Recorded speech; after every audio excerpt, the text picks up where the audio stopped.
¿Qué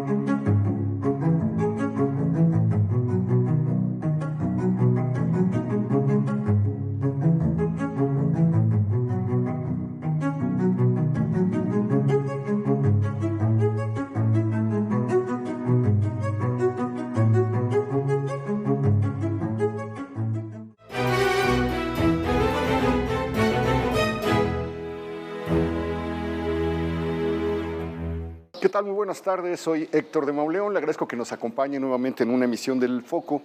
Estamos caminando en el piso superior del Colegio de San Ildefonso frente a los murales maravillosos de José Clemente Orozco. Desde aquí le doy la bienvenida a Beca Duncan, como cada semana. Bonito domingo. Nos acompaña la doctora Yunuen Sariego, es encargada de gestión aquí en la coordinación de exposiciones del colegio.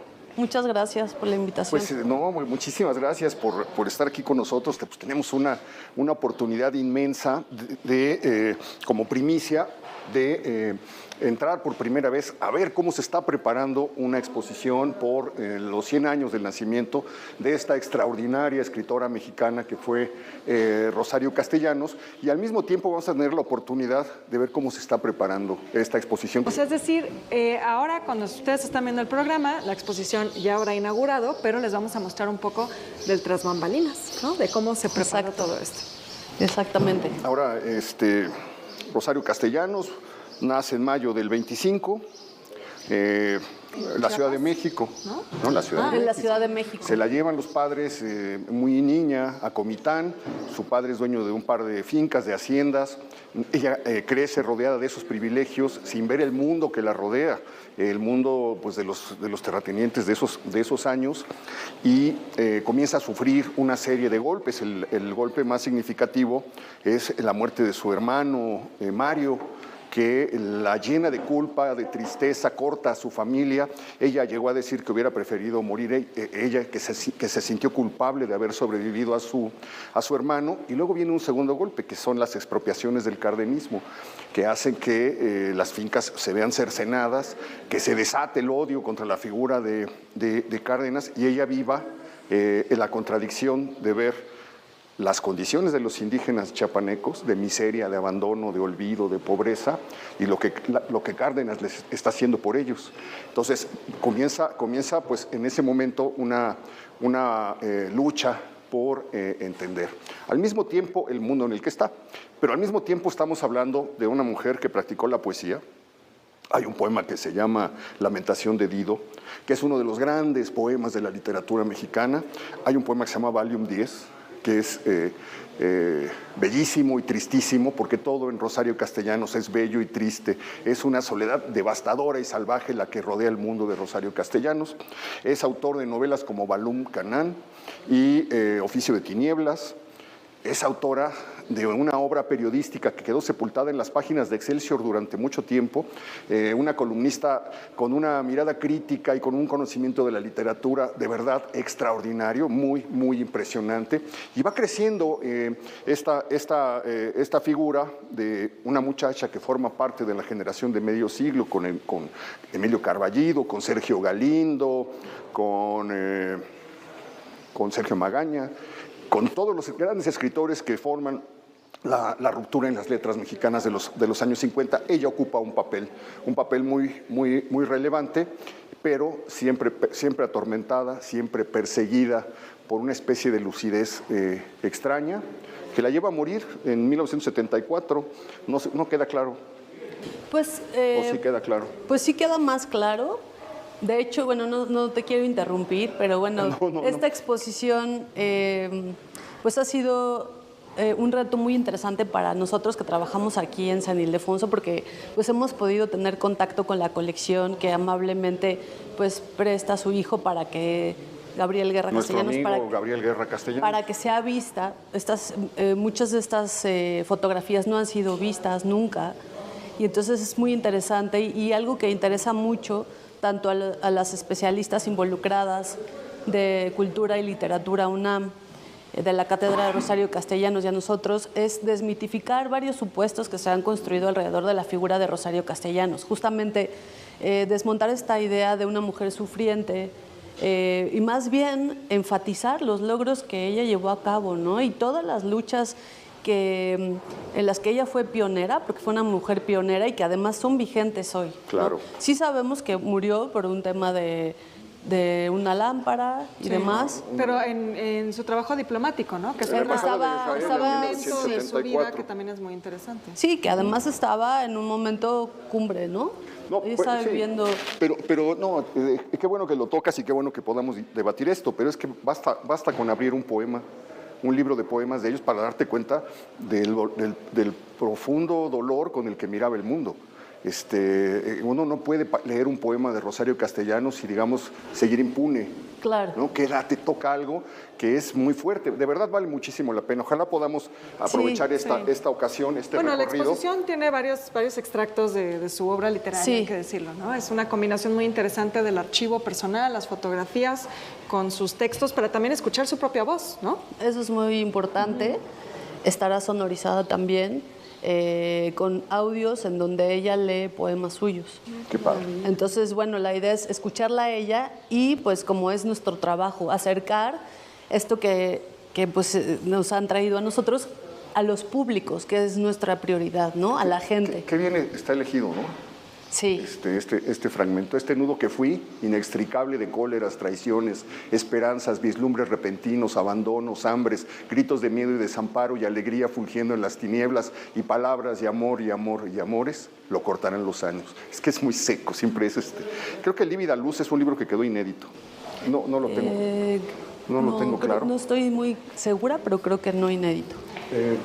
¿Con qué empezamos aquí? Bueno, aquí está uno de los objetos más significativos y que lo recalca su hijo, que es la máquina de escribir, ¿no? Sus lentes, esa máquina de escribir y el recibo de la compra de la máquina de escribir, también su letra, que según dice Gabriel Guerra, qué barbaridad. ni ella misma No, pues hace falta aquí entendía. alguien que venga a Dice él descifrar. que era muy aplicada y que luego pasaba a mano sus apuntes, a máquina sus apuntes, ¿no?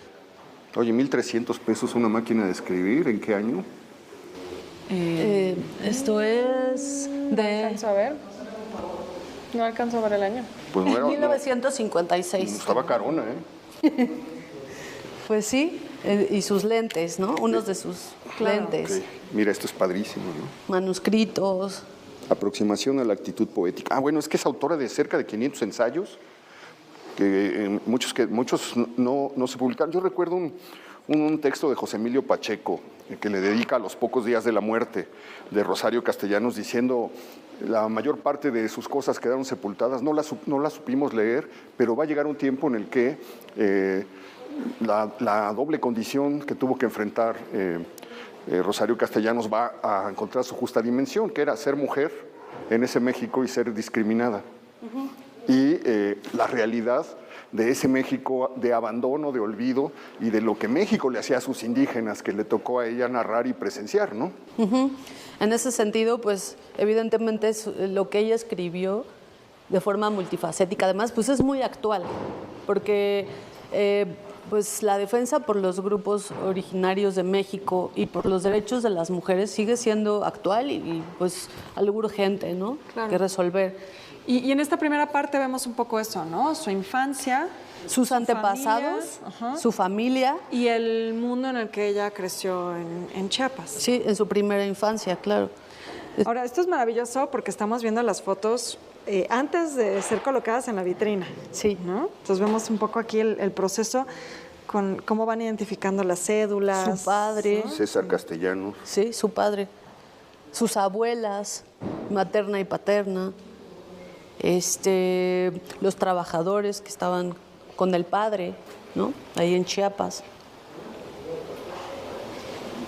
Me gustó también mucho, sobre todo la parte final, ¿no? Cuando le dice a su nana, hoy he conocido el viento, le dice a su nana, y ella le dice, eso es bueno, niña, porque el viento es uno de los 9 guardianes de tu pueblo. Esos son los deslumbramientos que tiene Balún Canán y todo lo que escribe Rosario, ¿no? Sí, sí, al fin y al cabo, pues ella siempre alude a esta memoria, y que es nuestra memoria, o sea, la memoria de los pueblos originarios. Nosotros como mexicanos pues la tenemos y por eso es muy actual. Y la prioridad es que los públicos que vengan pues se puedan acercar a ella desde esa también identificación de lo que es de todos, ¿no? ¿Este es su hermanito el que muere? Sí, él es Mario Benjamín, que pues es uno de los sucesos más trágicos de su vida, sí. Bueno, y esto es brutal, ¿no? Tuvo un hermano, un año menor que yo, nació dueño de un privilegio que nadie le disputaría, ser varón. Además, es de los narradores ante el público, que es un proyecto padrísimo que hicieron de llevar a los escritores a Bellas Artes para que se presentaran ante el público. Entonces se sentaban en Bellas Artes y hablaban, se hicieron 2 libros donde uno puede conocer íntimamente a los escritores porque precisamente se cuentan, se presentan ante el público. Y son escenas familiares, ¿verdad? Sí, son escenas familiares. ¿Esto dónde estaba? Esto es parte de la colección de Gabriel Guerra Castellanos. Todo esto. Esas son fotografías que no habían sido... familiares, ¿no? Sí, familiares que además no habían sido vistas. Y bueno, hay hitos, ¿no? O momentos, parteaguas en su vida, como la muerte de Mario Benjamín o la reforma agraria también, cuando pierden las tierras. Cuando pierden las tierras, sí, sí. Sus padres, aquí están sus padres. Y bueno, las especialistas de literatura y cultura UNAM de la Cátedra de Rosario Castellanos, ellas fueron acompañando estas fotografías con fragmentos de obras de Rosario Castellanos para que la gente que venga pues vaya identificando. ¿No? Que entre ellas está Sara Uribe, ¿no? Que hizo un libro maravilloso sobre Rosario Castellanos hace un par de años. Sí, sí, sí, increíble. Esto es precisamente lo que decíamos, ¿no? Se murió y mis padres me dieron a entender que era una injusticia que él, siendo varón, hubiera muerto y yo continuara viva y coleando. Siempre me sentí un poco culpable de existir. Es precisamente lo que tuvo que vivir, ¿no? Y retrata el machismo de su época. El machismo y el racismo, el clasismo. O sea, ella era consciente de todo esto y pues lo va retratando. Incluso como escritora la hacían a un lado sus colegas escritores se burlaban, decían que era una caricatura de Gabriela Mistral. Tenía esta columna que se llamaba Mujer que sabe latín, ¿no? Y decían que era pues, de naderías. Tuvo que sufrir eso y fue lentamente el peso de sus libros lo que le dio su lugar, ¿no? Cuando le dan la beca Rockefeller del Centro Mexicano de Escritores, pues les calla la boca a todos, ¿no? Sí. Y bueno, una de las misiones de este lugar, de San Ildefonso, es no a través de una sola exposición, sino de un programa de exposiciones, resaltar, visibilizar la obra de las artistas, pensadoras, etcétera, mujeres. Claro, bueno, acabamos de ver también la exposición de mujeres del exilio, ¿no? Hace unos días. Exactamente. ¿Es ella? Es ella, sí, de joven. Y bueno, aquí Muy ya jovencita. pasamos a otra etapa de su vida, de la juventud. Pues sí, en estas fotografías la puedes ver un poco más, pues viajando. Después, o sea, sus papás vinieron después de la reforma, ¿no? Ellos se fueron a la Ciudad de México, vinieron a la Ciudad de México, se establecieron aquí, Rosario aquí estudió la secundaria y la preparatoria, y bueno, luego, como ustedes saben, estudió, primero entró a Derecho, luego se salió, y luego estudió Filosofía, y aquí, bueno, esto ya es... Vas a ver distintos momentos, ¿no? O sea, en Acapulco, aquí con los amigos, en Guatemala, son distintos sucesos. También... con Dolores Castro, que fue su gran amiga, ¿no? Gran de toda amiga, la vida. exactamente, sí. Y con otros colegas durante su vida, digamos, estudiantil y de juventud. Todo ello, pues, acompañado de fragmentos que van de una manera cronológica, pero también enfatizando estos momentos clave, acompañando el recorrido, ¿no? Esto es increíble porque además se ve la técnica con la que pintaban las fotos antes, ¿no? Entonces esto también creo que es muy bonito porque son pocas veces que podemos ver esto. Sí, y esta foto nos llamó mucho la atención y por eso es la imagen de, digamos, la postal, el cartel de la exposición. Está en Puebla ahí. Claro. Está en Puebla. Y aquí está un poco lo que dices, ¿no? Esta prosa también de celebración de la vida, no solamente del dolor, de la soledad, sino de, ¿no? Todo lo que tuve.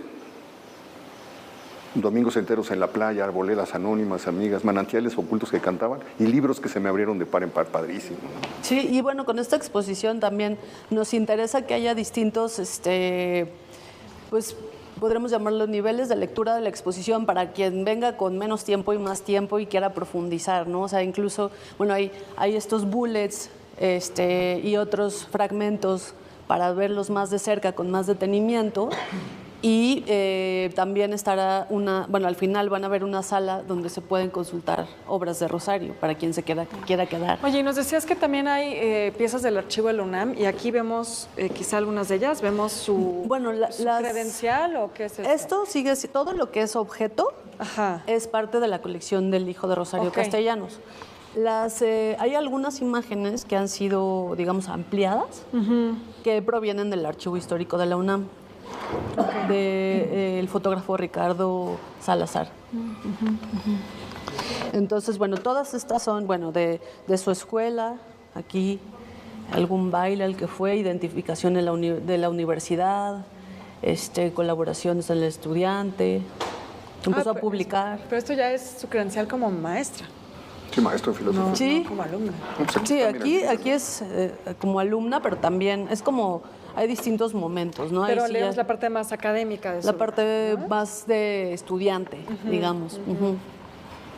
Sí, y vas a ver más hacia allá estas imágenes del Archivo Histórico de la UNAM, que también nos apoyaron mucho para poder enriquecer el recorrido, ¿no? No, pues es que ella estudia en Mascarones, ¿verdad? Ahí le toca. Sí, ella estudió en Mascarones, ahí es la Santa María la Ribera.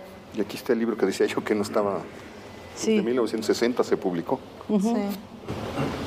Ah, qué bonito.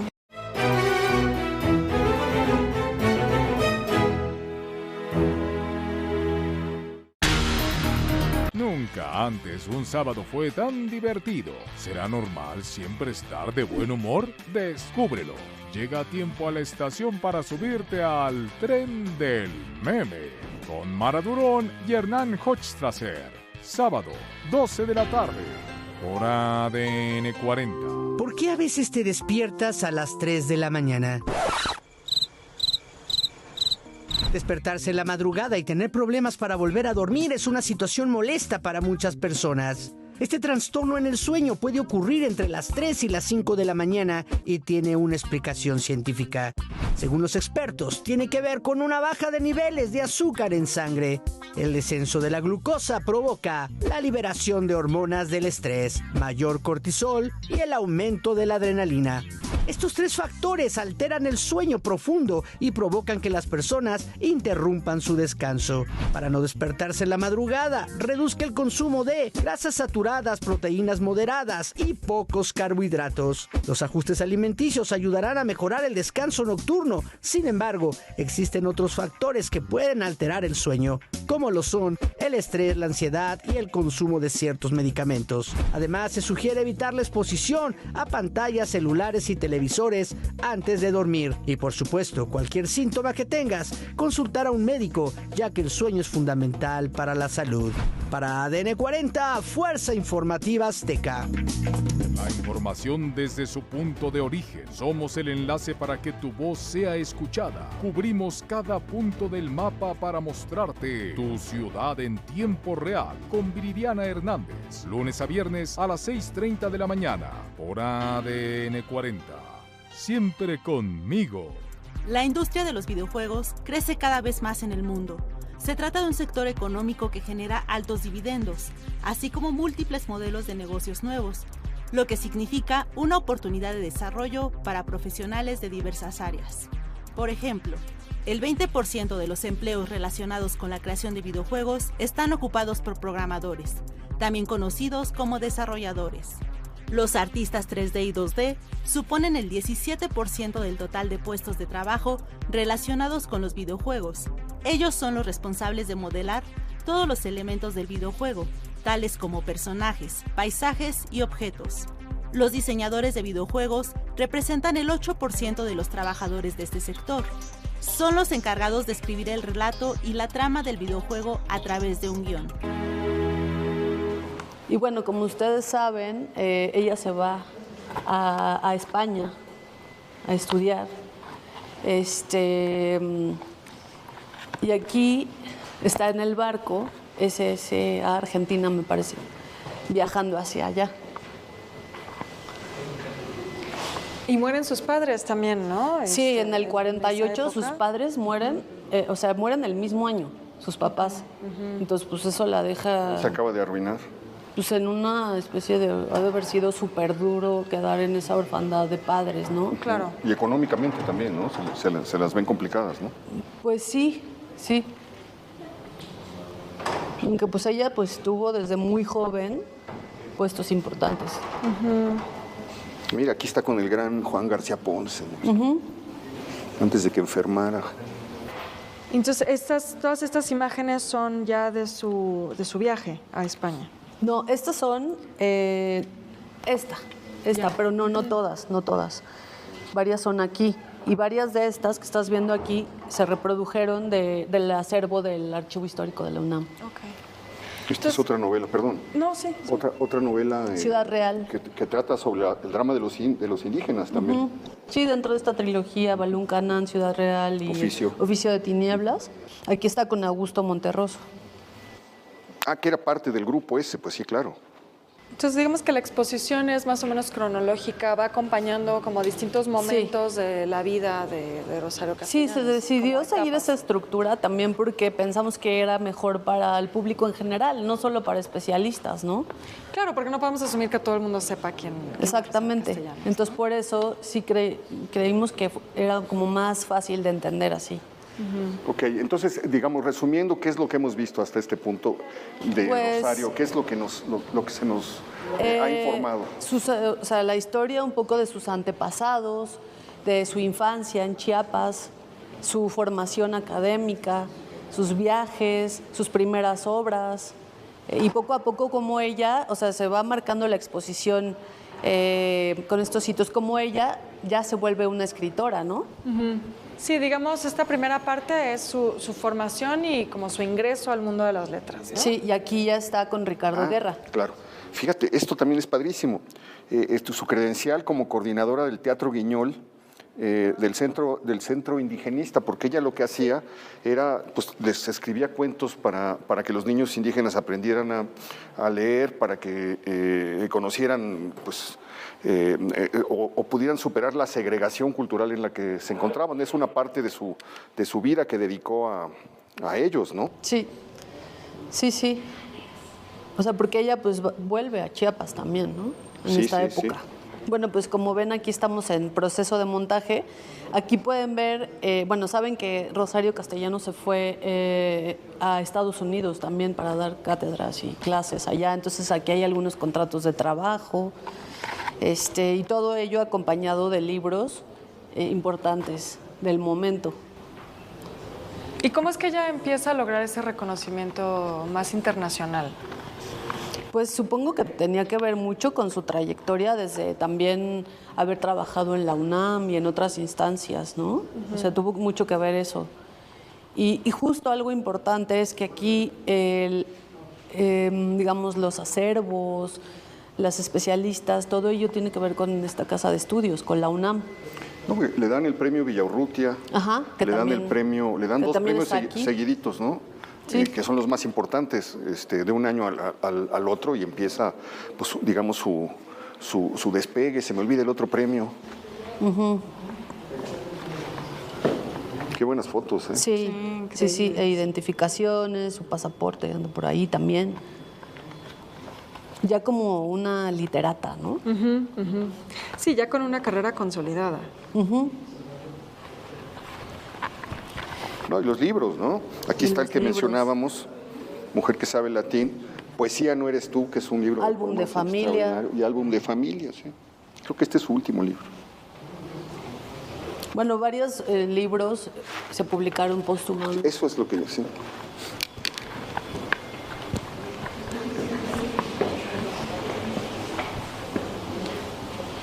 Esta es una de las grabaciones de la colección de Voz Viva. Exacto. Eso es lo que va a escuchar la gente cuando venga ya, cuando esté todo esto montado.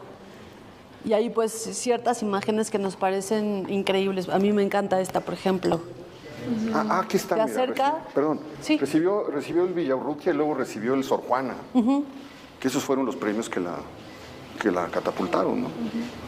Sí, estas cédulas subtemáticas van acompañando también el recorrido para quien quiera situar más Como cronológicamente. sus datos biográficos. Datos biográficos, las piezas, las obras, los escritos. Oye, y otra las imágenes. parte, ella juega un papel muy importante en el 68. Sí. Es de las voces que no se callan. Exactamente. Todavía hay un artículo que publica, haz de cuenta, en noviembre del 68 en Excelsior, echándoles a los que voltearon la cara para otro lado para no comprometerse, no sé qué. Es clarísimo cómo, y celebra a los que tuvieron el valor de ver lo que estaba pasando y mirar de frente y decirlo de frente. Se me hace un texto en esos años, pues de un valor, y luego en Excelsior. Sí. Y pues hay un fragmento de lo que ella dijo ahí en Tlatelolco. ¿no? El memorial de En el Tlatelolco. Recordemos hasta que la justicia se sienta entre nosotros. Sí, o sea, muchas de sus frases pues son muy actuales. O sea, son luchas son actuales. demandas y luchas, sí. Que tristemente siguen siendo vigentes. Pues sí, pero está muy bien traerla. O sea, yo pienso que más que una Rosario que murió, como se ha contado en muchas pues películas y demás, es una Rosario viva. La que queremos traer aquí, una Rosario actual, que está viva, que está aquí, que nos invita a leerla y se nos acerca. Claro. Sí, vale muchísimo la pena, porque yo creo que también, sí tenía razón José Emilio, no la supieron leer bien en su tiempo, la dejaron un poco de lado, y decía José Emilio, va a llegar el momento en el que ya resueltos las disputas literarias, los que hablen van a ser los libros, y cuando hablen los libros vamos a verla en su justa dimensión, pero esos 3 libros ya bastarían para canonizarla, ¿no? Oficio de Tinieblas, Balún Canán y ay, ya se me fue. Ciudad Real. Ciudad Real. Ajá. Sí. Sí, y también es muy interesante que pues se puede escuchar a Rosario, ¿no? O sea, esta voz viva, y también hay otras, digamos, lecturas en internet donde se puede ir escuchando a Rosario. Incluso pues hay muchos audiolibros de ella también, o sea que uno se puede acercar a Rosario de distintas maneras. Sí, cómo no. Y decíamos, ¿no? La Lamentación de Dios es un super poema, y este poema de Valium 10 que termina diciendo eso, de repente parece que el crucigrama ya no tiene solución, y vas a dar tus clases y pasas lista y revisas los trabajos y regresas a tu casa y les das de comer a los niños porque uno ya está con un póster del Che y el otro quiere no sé qué, y sin embargo sientes que algo no caminó hasta que abres la caja, tomas la pastilla y se condensa químicamente pura la ordenación del mundo. Fue la primera persona que le dedicó un poema al Valium, ¿no? Bueno, algo que también es interesante, ¿no? Y que lo dice su hijo, o sea, con esta colección aquí expuesta, pues se habla de una Rosario más humana, más cercana, ¿no? ¿Es Gabriel? Sí. Como le decía ella, su pelo es de lote. Ya se le puso negro el pelo. Sí, aquí hay varias fotos con él. Esto es más como su vida Bueno, y es familiar, su boda. ¿no? Su boda, sí, fotos con él. ¿Esto qué? ¿Tomates?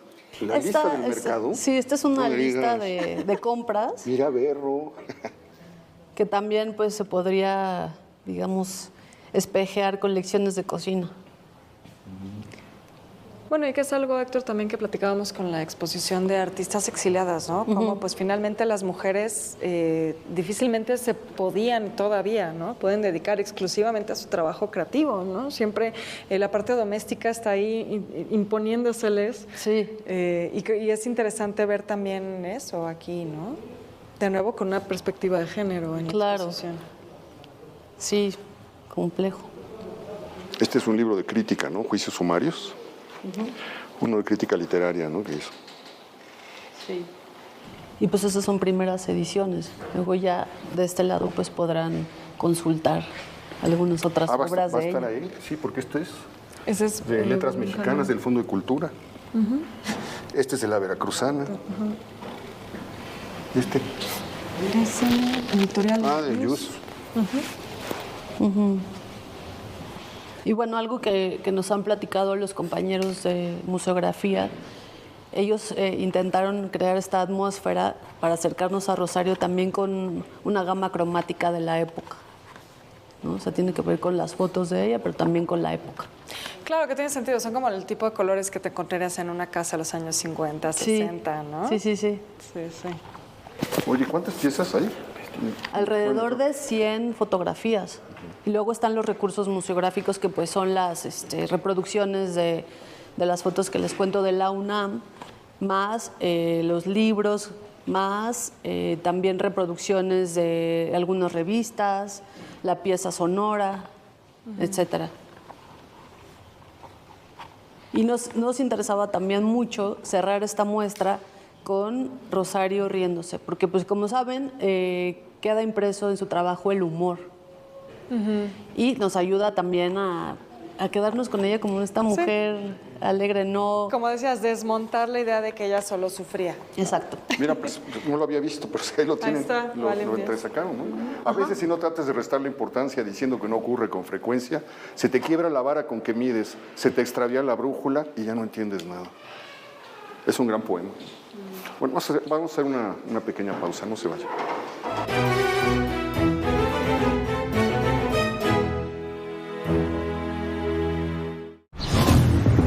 Nunca antes un sábado fue tan divertido. ¿Será normal siempre estar de buen humor? Descúbrelo. Llega a tiempo a la estación para subirte al tren del meme con Mara Durón y Hernán Hochstrasser. Sábado, 12 de la tarde, por ADN 40. ¿Por qué a veces te despiertas a las 3 de la mañana?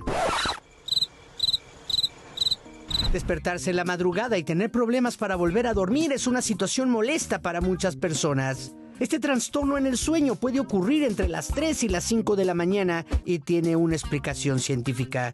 Según los expertos, tiene que ver con una baja de niveles de azúcar en sangre.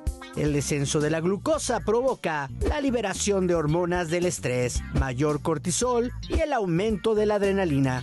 Estos tres factores alteran el sueño profundo y provocan que las personas interrumpan su descanso. Para no despertarse en la madrugada, reduzca el consumo de grasas saturadas, proteínas moderadas y pocos carbohidratos. Los ajustes alimenticios ayudarán a mejorar el descanso nocturno. Sin embargo, existen otros factores que pueden alterar el sueño, como lo son el estrés, la ansiedad y el consumo de ciertos medicamentos. Además, se sugiere evitar la exposición a pantallas, celulares y televisores antes de dormir. Y por supuesto, cualquier síntoma que tengas, consultar a un médico, ya que el sueño es fundamental para la salud. Para ADN 40, Fuerza Informativa Azteca. La información desde su punto de origen. Somos el enlace para que tu voz sea escuchada. Cubrimos cada punto del mapa para mostrarte tu ciudad en tiempo real con Viridiana Hernández. Lunes a viernes a las 6:30 de la mañana por ADN 40. Siempre conmigo. La industria de los videojuegos crece cada vez más en el mundo. Se trata de un sector económico que genera altos dividendos, así como múltiples modelos de negocios nuevos, lo que significa una oportunidad de desarrollo para profesionales de diversas áreas. Por ejemplo, el 20% de los empleos relacionados con la creación de videojuegos están ocupados por programadores, también conocidos como desarrolladores. Los artistas 3D y 2D suponen el 17% del total de puestos de trabajo relacionados con los videojuegos. Ellos son los responsables de modelar todos los elementos del videojuego, tales como personajes, paisajes y objetos. Los diseñadores de videojuegos representan el 8% de los trabajadores de este sector. Son los encargados de escribir el relato y la trama del videojuego a través de un guión. Los animadores se encargan de que las tramas creadas por los diseñadores y plasmadas en papel o en un medio audiovisual cobren movimiento. El productor de videojuegos se encarga de gestionar y organizar el plan, los recursos humanos y los medios técnicos involucrados en el desarrollo de un videojuego. Se trata de un profesional escaso en el sector. La mitad de las empresas creadoras considera que es el perfil más difícil de encontrar. La industria de los videojuegos se caracteriza por tener un perfil profesional joven, ya que el 93% de los empleados tiene menos de 45 años. Para ADN 40, Fuerza Informativa Azteca. Es importante conocer el panorama actual de la economía de nuestro país y el mundo entero. No te pierdas ningún detalle en Es Negocio con Carlos Mota, de lunes a viernes a las 2:30 de la tarde. ADN 40, siempre conmigo. Investigadores de la Universidad Japonesa. Bueno, estamos de vuelta. Se ha unido con nosotros Ernesto Bejarano, un viejo amigo del programa. Así es, pues ya tenemos muchos años aquí en San Ildefonso en la museografía y los hemos recibido varias veces. Nos vas a platicar un poco de la museografía de esta maestra de Rosario Castellanos. Sí, bueno, pues ha sido muy interesante el proceso de traducción del personaje, sobre todo, porque empezamos trabajando con un archivo inédito que fuimos a ver al despacho de Gabriel para conocer las piezas en principio, ¿no? Digamos que el equipo de museografía nos trasladamos a donde estaba la colección para acercarnos a ella. Y eso es la primera conexión. ¿Dónde está una colección así? ¿Dónde se guarda? Pues en la casa. Está en cajas. Está en casa, está en cajas, está en sobres. Está bajo las condiciones bajo las mismas condiciones con las que nosotros resguardamos nuestros recuerdos. Claro, las fotos de nuestros abuelitos, ¿no? Exacto. Entonces, justo, pues tanto el equipo de investigación, de curaduría, de gestión, tuvieron una primera reunión como para preseleccionar los objetos que iban a formar parte de la exposición y de ahí empezar a tejer un discurso. Pero bueno, para nosotros era muy importante ir a ver las piezas, medirlas y conocerlas, ¿no? Y saber qué se podía hacer con ellas, visualmente qué podía pasar con esto. Por una razón, normalmente cuando trabajamos con una institución pública o alguna colección privada que guarda sus piezas y las tiene catalogadas, registradas, nos dicen las medidas de las piezas, cuestiones de conservación, y en este caso no había eso, ¿no? Como decimos, son recuerdos familiares que están en casa. Y ahí empieza la sensibilización del equipo de museografía para conocer al personaje, porque nosotros siempre trabajamos aquí en San Ildefonso haciendo la museografía pensando que quien va a ver la exposición no conoce al personaje, no conoce a Rosario, ¿no? Inclusive asumimos que nosotros tampoco la conocemos, nos quitamos como todas esas grandes ideas del personaje público que todo el mundo conoce, pero yo siempre digo que no conoce la gente que viene al museo, no lo conoce. Es decir, los mismos objetos te la van mostrando. Exacto. Y tienes que estar atento para ver qué te dicen. Exacto. Y luego ¿cómo hacer una exposición de una escritora cuando sus palabras están plasmadas en libros, ¿no? Los libros son objetos que requieren una interacción con la persona para poder adentrarse en los contenidos. Entonces todo eso empieza a formar parte de un proceso creativo de cómo hacemos que la museografía conecte con la gente y cómo los libros conectan con la imagen que está a un lado y qué relación guarda a nivel como visual, proporciones, colores. Decía una cosa Jonuena hace rato que platicamos en algún momento. Tenemos un equipo de artes visuales que hizo un análisis muy complejo de las décadas en las que vivió Rosario Castellanos y trabajamos con los colores del diseño, los colores del interiorismo y los colores de las portadas de sus libros. Y de todo ese análisis cromático surgió estos colores que están en la sala. O sea, estos colores están relacionados directamente con Rosario Castellanos, ¿no? Es la época. Oye, Ernesto, y ahora que Sí. hablabas de los objetos y cómo aproximarse a ellos como museógrafo, Sí. pues tenemos la oportunidad de contarles aquí un poquito los secretos de la museografía a nuestro público. Y aquí vemos, por ejemplo, que también se toman decisiones del montaje de estos objetos en sí, de los documentos. Vemos libros en soportes de acrílico, otros en otro tipo de soportes más suaves.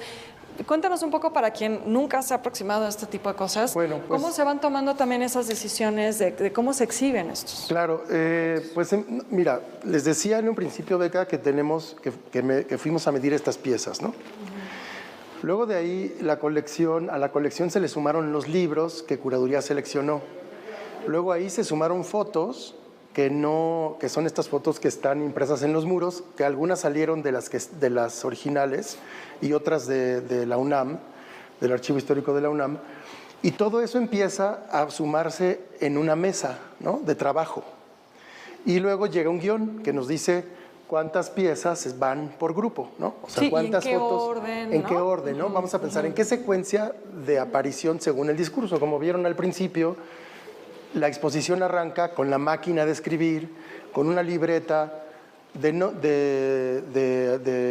sus anotaciones, ¿no? Y entonces y unos anteojos. Entonces, lo primero lo que se pensó fue traer al personaje de alguna manera y mostrarte el espacio íntimo de trabajo, ¿no? Entonces, bueno, ahí empieza otro concepto, que está aquí con nosotros, ¿no? Todavía va a haber videos en la parte del final, audios de voz viva, que la gente va a poder escucharla, o sea, va a poder leer, ¿no?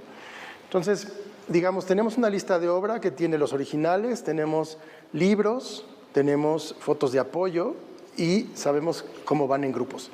Y de ahí el equipo de arquitectura y de diseño empezamos a hacer planos a escala de todos los objetos y de todas las vitrinas.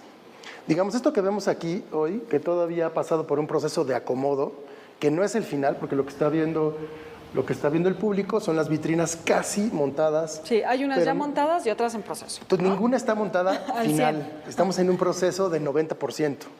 En realidad, hoy por la tarde tendría que quedar todo perfectamente acomodado y medido.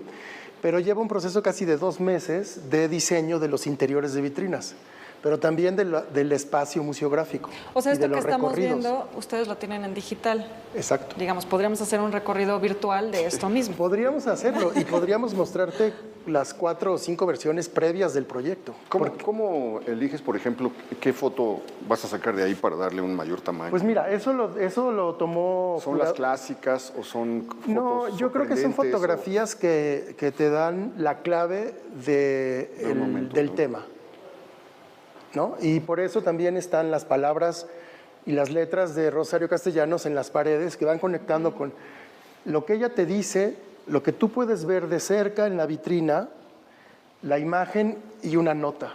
Todo eso es como diferentes niveles de lectura que vamos creando para que el público se vaya adentrando con el personaje. Están estos pendones, si lo vemos, ya lo hicieron en el recorrido, tenemos imágenes, 5 imágenes del principio al final de la sala que nos muestran un proceso de vida. Esta sala en particular, es un proceso de vida de Rosario Castellanos. Desde la infancia, ¿no? Desde la infancia, luego su juventud como estudiante, luego su parte como escritora y al final ya digamos que el momento final de la vida cuando es funcionaria y ya es una escritora consolidada, recibe los premios y tal, ¿no? Y entonces el público lo que va a hacer es caminar al lado de Rosario a través de la historia de su vida. Y eso es lo que hicimos a nivel museográfico, ¿no? Y están estos cortes, como les decía, con los pendones o los grandes fotomurales. Como que eso te va dividiendo los momentos de Exacto. su vida. Y todas esas cosas están relacionadas en el proyecto y así se va pensando. Ok. Me imagino que tuviste que hacer una revisión exhaustiva de los libros. También. Escoger pasajes y lo más representativo, lo más significativo. O sea, te tuviste que chutar. Bueno, eso lo hizo el equipo de curaduría y también el equipo de curaduría de la UNAM de literatura, claro, que son las expertas. Claro.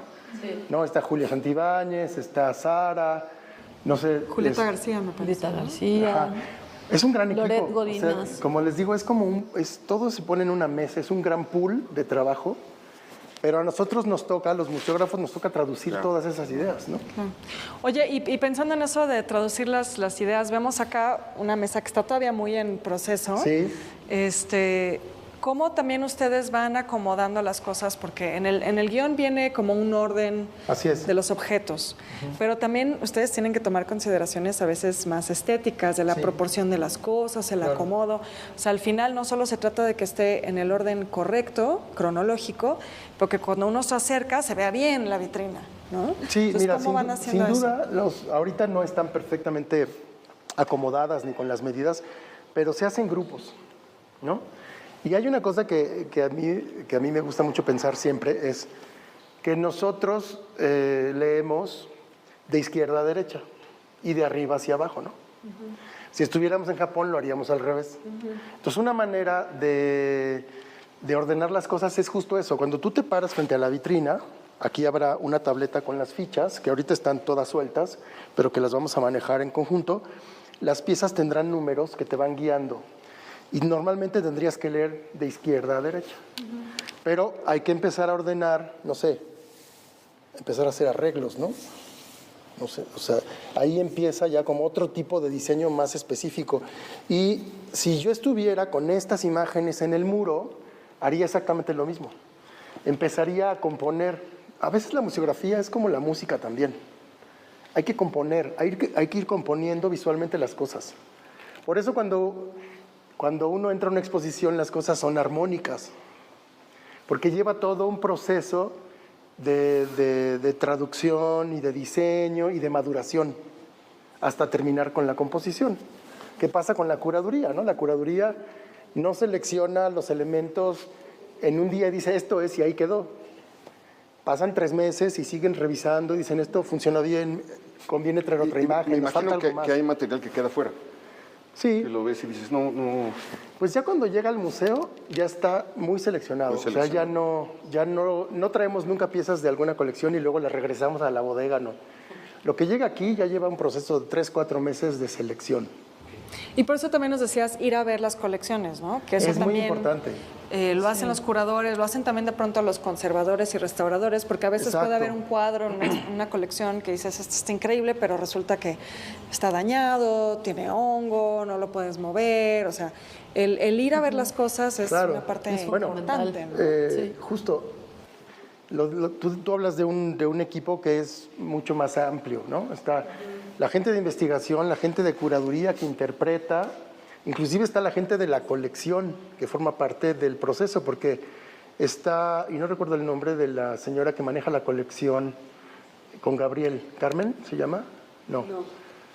Ahorita me voy a acordar, pero el equipo de Gabriel fue súper generoso con nosotros, siempre muy pacientes, ayudándonos, diciéndonos, bueno, ahí esta fotografía, pero ahí esta, pero tengo otra, o sea, siempre con toda la disposición. Yo digo que sin ellos, esta selección fotográfica no hubiera sido posible, porque también Gabriel forma parte de esa curaduría, ¿no? Sí. Y son los que mejor conocen las cosas al final, ¿no? Bueno, algo importante, perdón que te interrumpa, algo importante y que no lo dijimos antes, hay también cartas, que son objetos además súper frágiles, ¿no? Sí. Cartas a su papá. Sí, pero aquí lo que hicieron fue más bien sacar extractos, ¿no? Me imagino por la fragilidad. Hay más extractos de cartas que cartas físicas. Aquí están 2 cartas físicas. Ah, claro, sí.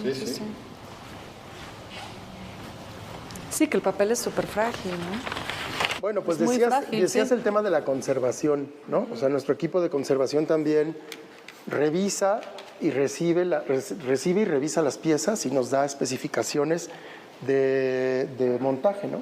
Claro, como que, por ejemplo, vemos aquí las María Luisas, ¿no? Bueno, les voy a contar una cosa que solo pasa cuando estás en el proceso de montaje.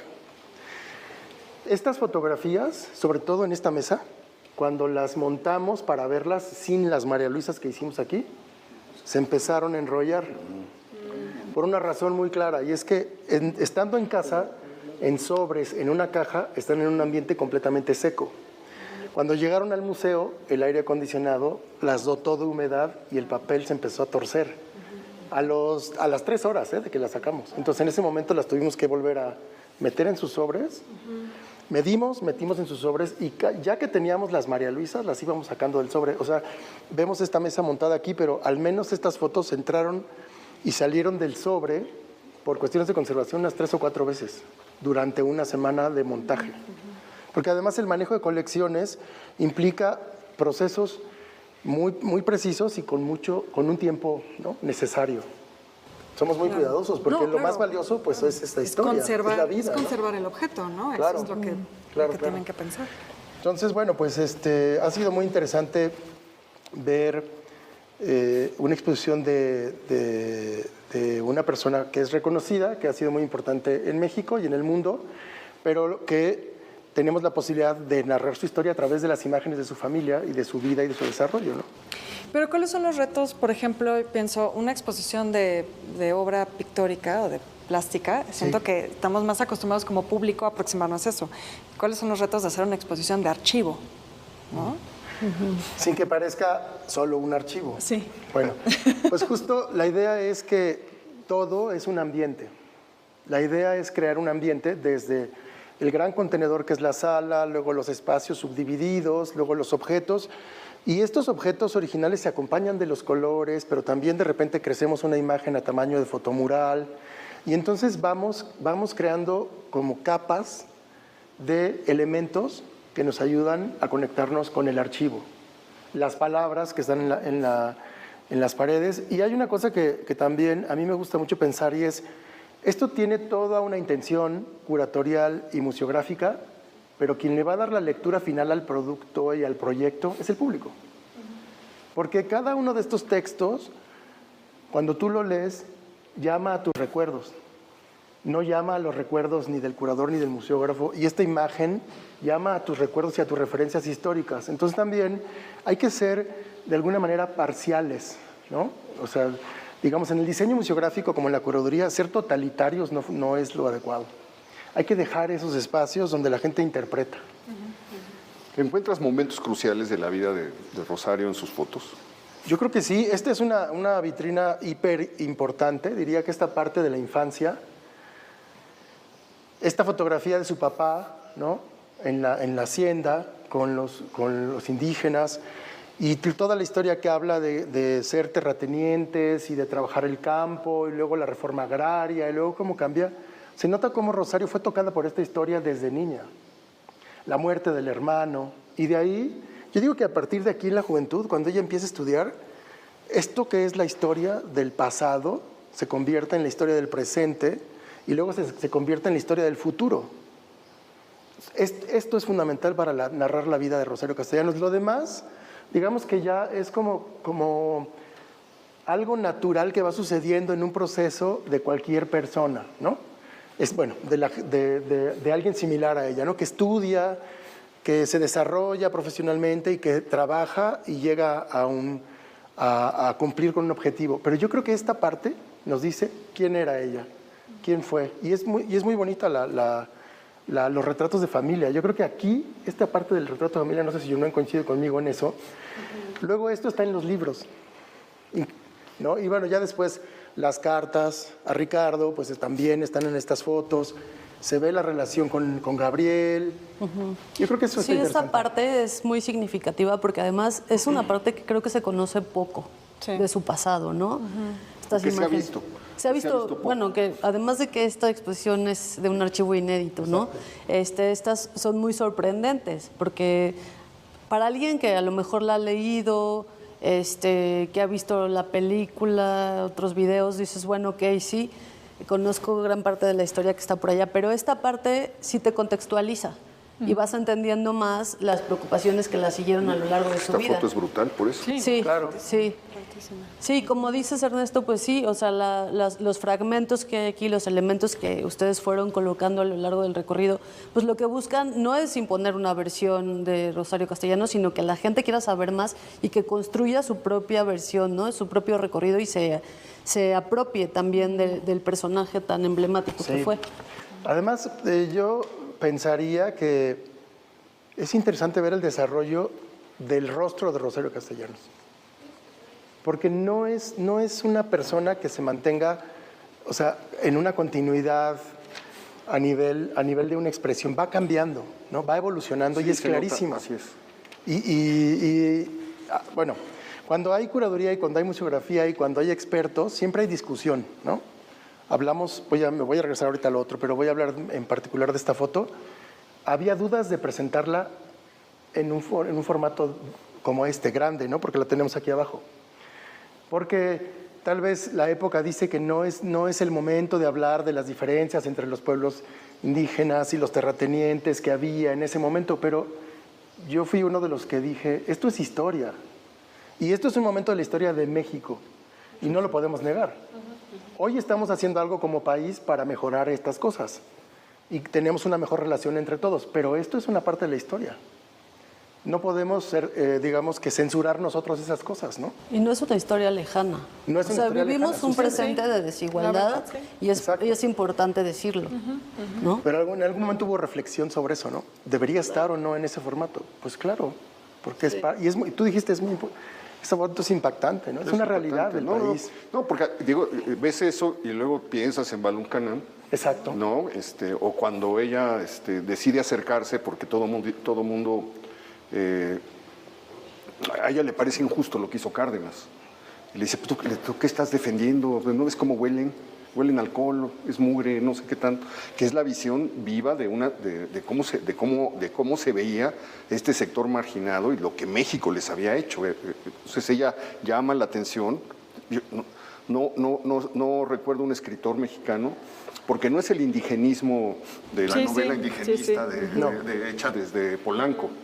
¿no? Y que idealiza nada más. Ajá, no, es un contacto tremendamente duro, ¿no? Una realidad completamente dura que ella con esa sensibilidad logra transmitir de primera mano.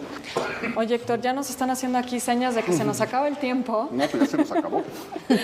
Bueno, pues gracias por haber venido. Mucho. Muchas gracias. Un placer. Ernesto, Y aquí los esperaremos. Claro Nos que vamos a dar una vuelta para ver cómo quedó. Claro. Okay. Ya Ya que esté terminada. En medio Esto día. se va a abrir el miércoles, se abrió el miércoles 23. 3. A las 7 de la noche es Sí. la inauguración. A las 7 de la noche. Y ya en los horarios del museo. ¿Y hasta cuándo pueden venir a visitarla? 24 de Estamos- agosto. Perfecto. El museo está abierto de martes a domingo, de 11 a 5:30 de la tarde. Y bueno, pues esperamos que todo el público venga a verla. Es muy interesante conocer a Rosario Castellanos bajo esta mirada propia del personaje, ¿no? No, pues muchísimas gracias. Gracias por recibirnos. Muchas gracias. Súper interesante. Y qué ganas de volverla a leer.